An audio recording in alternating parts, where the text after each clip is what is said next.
as far as them, and I hear where Javon's coming from, where, it's kind of that question mark. You don't know if that really helps them, or, in San Antonio's case, does it hurt them, because of the age and things like that.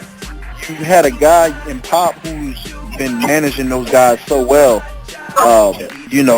with minutes, being able to manage these guys and not run them into the ground, where he's so methodical with how he does it during the regular season, to where I think he's done it all through the regular season, so now they got to the postseason, and I think, they prepare for that. Yeah, those guys, they end up having to work a little bit harder, but I think with managing the minutes and taking care of those old guys, and, all that plays into, being ready for this moment. Like, they knew, that it wasn't going to be a cakewalk. Like, you knew you were going to go through OKC, at some point, and, eventually get to the Heat, and they know that the West was not a cakewalk. But I think those guys are prepared for that, more mentally than anything else. I think they're in good shape. Miami's in good shape too, like Javon said. I mean, they're both healthy at this point. We'll see. Yeah, I think it just comes down to I really think, man, I'm really wondering if and Tony Parker are 100%. If not, it's going to be a tough series for them. But it's still going to come down to a great series, and it's still going to come down to whether or not your big man is going to get out on Chris Bosh and keep shooting threes, and then can you trust a younger guy who is facing LeBron for a second time? We know Thiago's Twitter ain't going to try to come on LeBron this year. We already know that, so you can right. And we not one of us is mentioning Kawhi Leonard, which I'm like, oh my God, how do we forget this guy? Kawhi Leonard. I think Kawhi will be all right in the game. I'm just wondering if I hope Kawhi plays like he did games 1 or 2 when he was starting to block in the games. The rest of the games, he was there, but he wasn't there. You know what I'm saying? It's like when the Spurs keep going. If you don't get going early, then they fall back onto what they know. So they go Tim Duncan, they go Madden, when they're Madden Smith, and then they fall back to Tim Duncan. And Tim Duncan ain't getting him close, and he's hitting, and they don't know where to go. You know what I'm saying? Or if you got Danny Green going, and then Kawhi Leonard kind of disappears. You see what I'm saying? So which Kawhi Leonard will show up for the game, or for the series for that matter, do you put him on LeBron, or do you put him on T-Wade? Do you risk Manu Ginobili on T-Wade or Danny Green on T-Wade? I don't think you do that. I'm picking LeBron, man. I'll be honest with you, man. I think that you put Kawhi Leonard on LeBron because the strength that San Antonio has, and the reason why Kawhi Leonard is the way their team runs. I think this is probably a little bit different than what most people believe, or even what you just said. But I think to an extent, they can afford to have Kawhi Leonard focus on defense for LeBron. LeBron is such a defensive pass whenever you play him. It takes so much energy. And you saw that with Paul George, in that when Paul George had to defend LeBron, he completely took him out of the offensive game. The problem with that with Indiana, they need Paul George to score. I don't think San Antonio needs Kawhi Leonard to drop 20 to 25.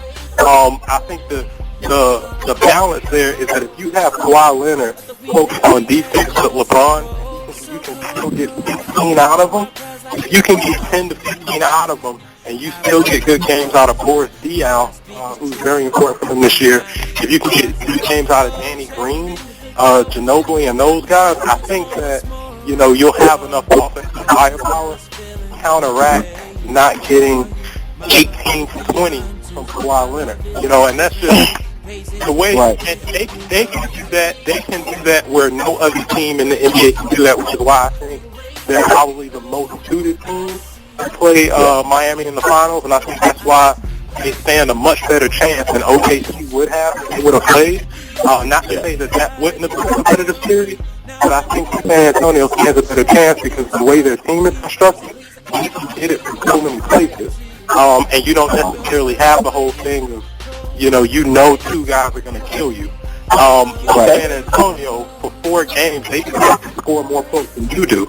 And no matter where those points are coming from, I think that they have a better chance of getting those points than, say, any other team that you have going against Miami and still focus on the defensive end. Yeah, I think they might be all right on defense. If LeBron comes out and needs that jump shot, you can get it from the night. If that jump shot, if the first one goes in, the second one goes in, you can forget guarding that dude for the rest of the night. The key to this series is probably going to be the second-tier players, which I don't want to say it's D-Wade and Chris Bosh, but it's going to be those two. It's going to be them two versus it's going to be them two versus Tim Duncan and maybe Manu. And so, I mean, outside of that, the role players will probably cancel themselves out because we know when they go to the bench, they're either going to bring in Ray Allen, they're going to bring in Norris Cole, and then they're going to bring in springy Rashard Lewis. So that's going to be, if they hit threes, then it's good night, Spurs.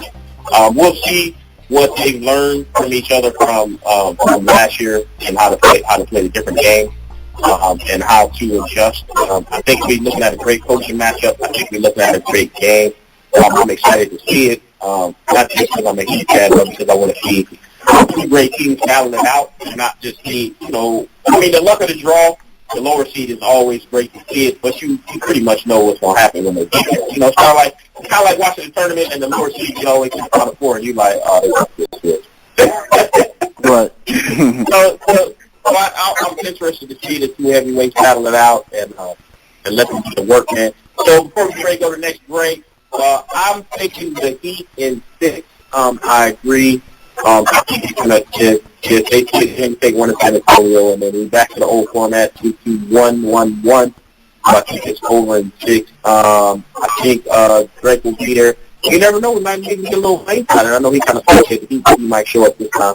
He should get into the party. Right. So, who y'all got? I have the Spurs in 6. I honestly do. I have the Spurs in 6. I think you can get there a number of ways. I actually do think that the way they changed the playoff format kind of help. I think it helps the Spurs because I think it's always murder on the team with home court advantage. You have to play 3 straight games away, especially in the middle of the playoff series. So I have the Spurs in 6, and I have them saving basketball. They're saving. They're about to save professional basketball for the rest of us. I'm not a Heat homer. I'm a Heat fan. I've been a Heat fan since Tim Hardaway was here. But I do agree with y'all that the Heat bandwagoners, man, that pop on only when the final chart is rather annoying. It makes y'all look bad, bro. Tell you, y'all real fans are looking bad because of them. But I know who y'all are, though. I know who y'all are. Yeah. So with that being said, I mean, who you got? Man, I got the Heat in 4, bro. You got the sweep. No. Hey, man, play whatever kind of tripping song you got on there. You need to play some devotional music, man. Erick, hey, I got Javon. T-Walk got so happy for a minute, bro. Like, nah, man. I was like, sweet. I ain't even got that. Like, Nah. Yeah. We gonna do the Spurs. We're gonna do the Spurs in 6. Yeah, I think coaching is gonna play a big part of it. Popovich gonna do what he do. Kawhi's gonna put the clamps on LeBron. As best as he could. He's not, you don't really stop LeBron, but I think Kawhi's gonna do a great job. Scoring is gonna come from majority of it's gonna come from Parker. Boris Diaw is gonna show up. But yeah, I just think they got too many horses, man. Old horses, but I think it's more than enough to keep Miami Heat. And I mean, if Wade, even though Wade is looking healthier than he has in the past, I think that if LeBron's going to LeBron, Wade is going to play well, and you expect him to be healthy. If not, you would hope Bosh could show up, which he usually does in big moments. They got pretty decent role players, but I think the Spurs are too deep. Like, they're just too deep. Those guys can literally go 12 deep. So I gotta go with the Spurs. Okay, I'm not trying to pitch, man. I know we got some. I'm not gonna call these guys Heat haters, because I know there's some Heat haters out there who will cheer against anything Miami Heat. It doesn't matter if they play in the Washington Wizards. It'll be like the Winter Storm.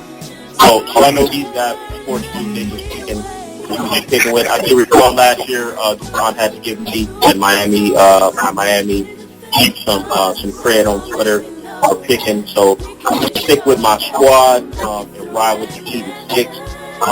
Everybody thought they was going to lose to Indiana. We always picking up old stuff, man. Old stuff. Hey, man, that's how black people do, man. Black people. Man. This ain't last year. Black people, man. Black folks, man. They bring up old. That's why we can't get nowhere, man. Hey, listen, I'm still final start this year. You know what I'm saying? I'm still captivated by the fact that we won last year. You know what I'm saying? So when we win again this year, I'll be captivated all the way till next year. You know what I'm saying? And then we go into the championship. So I'm talking about right. I hope you recorded those games last year. Not 4, not 5. You know what I'm saying? I'm holding on to that hope. Interested to see, honestly, man, it's interested to see how if teams lose Warriors, I think the Eastern Conference and some people are needing to go to the Western Conference because they think that's their shot to get to the finals. You know what I mean? I don't remember people doing that when they played against Jordan. I remember people wanting to play against Jordan, but I think sometimes people did do that. Like Charles Barkley got traded to Phoenix. These guys left because they were like, hey, you're not going to get out of the East because Jordan's there. So let's look to the West where we have a shot to at least get there to make Jordan, to play Jordan one series. You know what I'm saying? In the finals. So I'm interested to see if, how these guys are going to play it out and how these guys are going to look after the season and how they're going to build the team. I think if the Heat win, then we're talking about LeBron's legacy. I don't know why, but the dude, there's something. I mean, the dude can get 26, 8, and 5, and you be like, man, LeBron had off night. And I was like, these guys, you just far away too high, brother. Well, I will say this one thing. LeBron, I'm not taking away from it. Like, I'm not a LeBron fan. I'll be honest. I say he's top 3 all time. And that's just me. Like, I'm not even trying to fake. Like, I can't hate on the man. Like, he's top 3 all time in my personal opinion. But where he will fall short, where he will continue to fall short, is the whole Michael Jordan conversation. And I think people need to stop having this conversation. And along with my, hey, tell these other jokes is that, huh? I agree with you, Walk, man. To me, those conversations are stupid anyway because they're not the same type of player. They're not the same player. They're not the same type. So it's not a fair conversation for either one. Although we all know Michael Jordan is the GOAT, they're not the same type of player. Yeah. So I think when I first saw LeBron play, man, I compared that to the Magic Johnson first and foremost. I was like, man, he's more Magic than he is Jordan. He's more of a, I'm going to make my team better. If I got to drop if I got to go play center, I'm going to play center. You want to hit Jordan. He's Magic Johnson in Karl Malone's body. That's how I look at it, personally. Yeah. Except he ain't going to go flying in with elbows like Karl Malone. Hey, he gonna flop though. Hey man, I'm rolling. The NBA nowadays is all flopping. Hey, I watched Game 5 and I saw he don't flop. How LeBron got. I thought, who you think? And he ain't taking no charge. That dude about 4 games. If he take a charge, he's gonna be out 6 months. Well, he could be the guy. It would make sense for him to flop out of like anybody else, and not LeBron, who's 240, 6'8", whatever they want to say. Like, how you that big flopping? It's like Shaq taking the flop back in the day, man. It is whack, man. Sometimes watching basketball and these dudes falling all over the place, and I'm like,